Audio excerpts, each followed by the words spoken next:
Olá, salve! Pela primeira vez em 2010, a Copa do Mundo saiu do eixo América-Europa. Vontade de João Avelange, presidente da FIFA, de levar para o continente africano a Copa do Mundo, já que o futebol na África começava a entrar num processo de desenvolvimento, mas ainda vivia os resquícios do apartheid.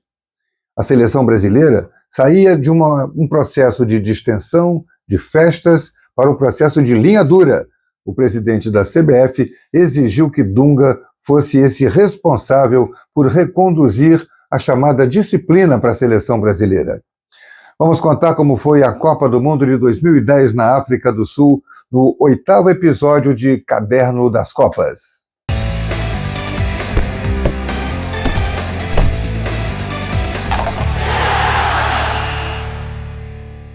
2010, pela primeira vez, a Copa do Mundo deixou de ser ou na América do Norte ou América do Sul e na Europa para ser no continente africano.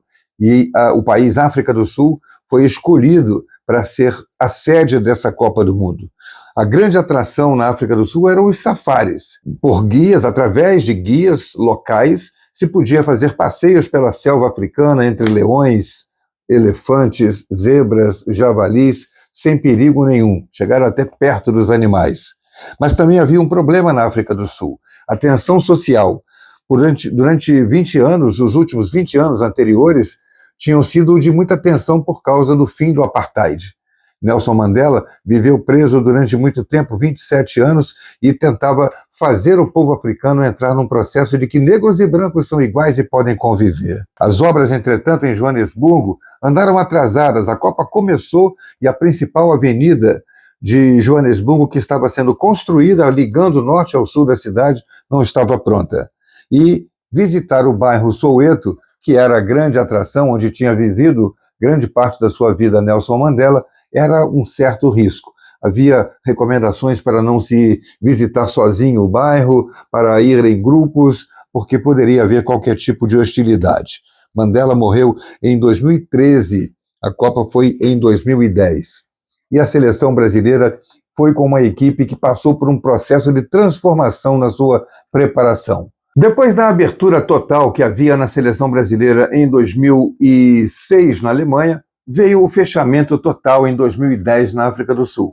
Ricardo Teixeira convocou o técnico linha dura para tomar conta da seleção, Dunga, que tinha sido capitão da seleção brasileira na Copa do Mundo de 94, na conquista nos Estados Unidos. E o Dunga chegou fechando tudo, inclusive o diálogo com a imprensa brasileira.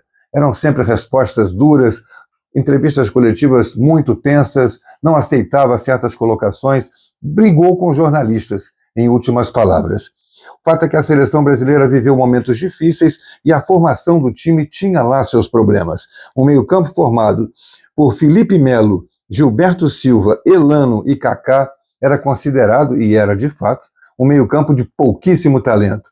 Mas ele queria jogadores que se assemelhassem ao seu estilo de jogo, que brigavam mais, que eram mais marcadores. E por isso o Felipe Melo fez, às vezes, do Dunga, quando ele era jogador.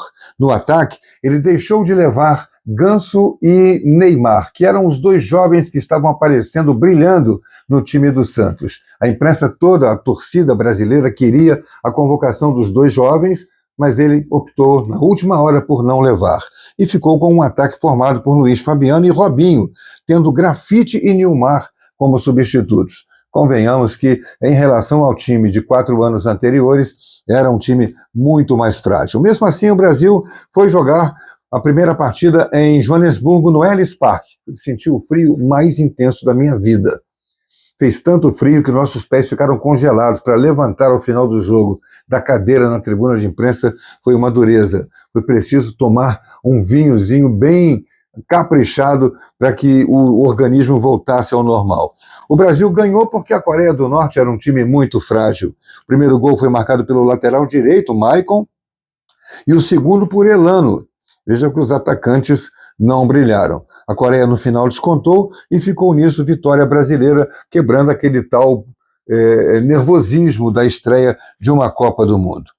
Veio o segundo jogo contra a Costa do Marfim, que tinha 2 craques no time, jogavam na Europa, Drogba e Yaya Touré, oferecendo, portanto, pelo menos uma certa apreensão para a seleção brasileira. Mas o Brasil não teve dificuldade, venceu por 3-1.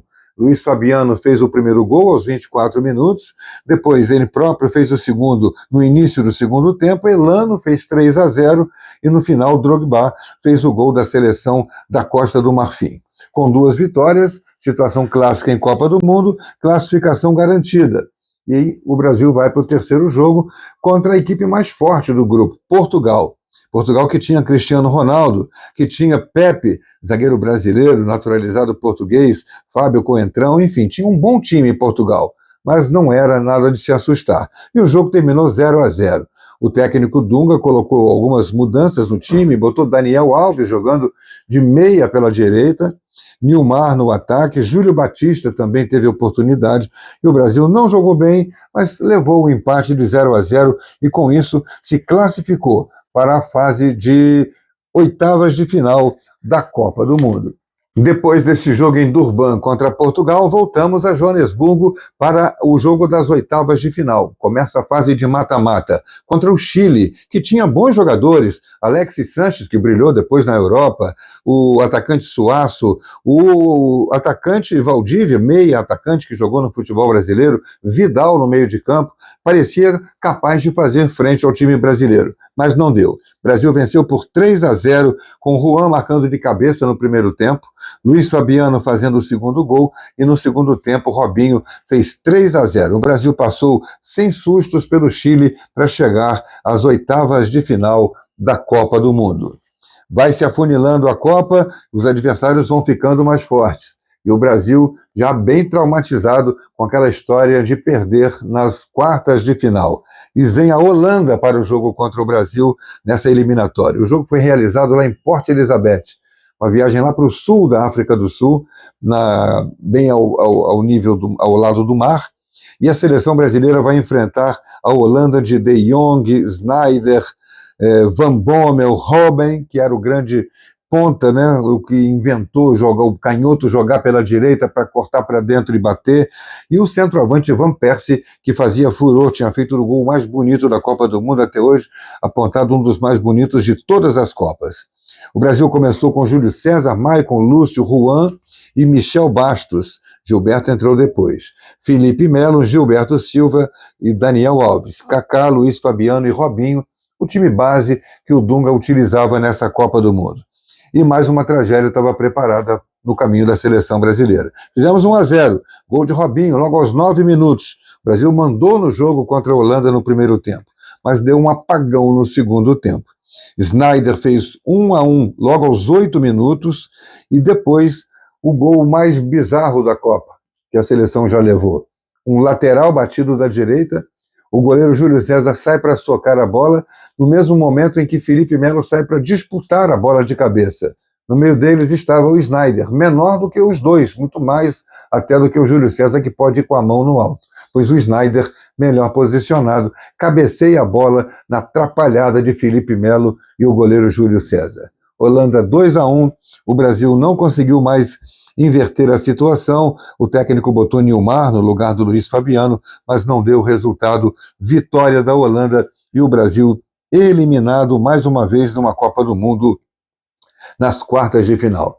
Me lembro muito bem que fizemos um plantão, porque queríamos ver a entrevista coletiva do Dunga, queríamos falar com ele depois do jogo para saber a reação dele, depois de tanta bronca, tanta desigualdade, tanta falta de afinidade com a torcida e com a imprensa brasileira, o que ele teria para dizer depois de mais uma eliminação, do mesmo jeito que ele criticava a seleção anterior, que tinha muitas facilidades com os jogadores, liberava os jogadores sempre depois dos jogos, de cada rodada, de cada partida da Copa, e com ele não tinha isso, ele era linha dura, terminou o jogo, volta para a concentração, mas não resolveu, ele terminou no mesmo lugar em que terminou a seleção do Parreira, nas quartas de final da Copa do Mundo. E a seleção da Espanha, a Holanda passou então para a fase semifinal e foi enfrentar a seleção do Uruguai, mais um sul-americano na frente da seleção holandesa, e mais uma vitória dos europeus. Vitória de 3-2 da Holanda, e o Sneijder brilhando junto com o Robben, cada um fez um gol, e a seleção do Uruguai, que tinha Forlán como grande jogador do seu time, acabou também derrotada. E a Holanda vai então para a decisão da Copa do Mundo, enfrentar a Espanha. A Espanha tinha vindo por um caminho que, embora o time fosse muito bom, muito conceituado, era a base do Barcelona, que era o grande time do tempo do Pepe Guardiola, a Espanha tinha Xabi Alonso, Busquets, Xavi, Iniesta, grandes jogadores. Na defesa, Sérgio Ramos, Piqué e Pujol. Uma seleção fantástica, a seleção espanhola dessa Copa do Mundo. Mas ela tinha vindo meio que caindo pelas tabelas durante a competição. Na fase de grupos, empatou, ganhou 2 jogos e perdeu um, perdeu para a Suíça. Depois, na fase de mata-mata, ela ganhou todas as partidas por 1-0. A Espanha ganhou de Portugal por 1-0 nas oitavas, ganhou do Paraguai por 1-0 nas quartas de final e ganhou da Alemanha por 1-0 na fase semifinal. Foi para a decisão contra a Holanda e imaginem qual foi o resultado, 1-0 para a Espanha. O gol da vitória, do título da seleção espanhola, foi marcado pelo atacante Iniesta, pelo meio-campo Iniesta, que era o craque do time. Foi o craque daquela Copa. Iniesta fez o gol já na prorrogação, o jogo terminou 0-0 no tempo normal, e aos 11 minutos do segundo tempo da prorrogação, é o que conta aqui o meu caderno, Iniesta fez o gol do título, premiando o grande craque que ele era. Vitória da Espanha, campeã do mundo em 2010. E a Copa seguinte seria a possibilidade do Brasil buscar a redenção. A grande revanche de 1950, porque em 2014 o Brasil novamente vai decidir, vai sediar a Copa do Mundo em nosso país. Mas esse é um assunto para a gente contar daqui a pouco. Inscreva-se no nosso canal, deixe o seu like, deixe o seu comentário, ative o sininho das notificações e você vai ficar na cara do gol. No próximo episódio, a gente vai falar da Copa do Mundo do Brasil 2014, mas tem uma péssima notícia para dar para vocês no próximo episódio. Até lá!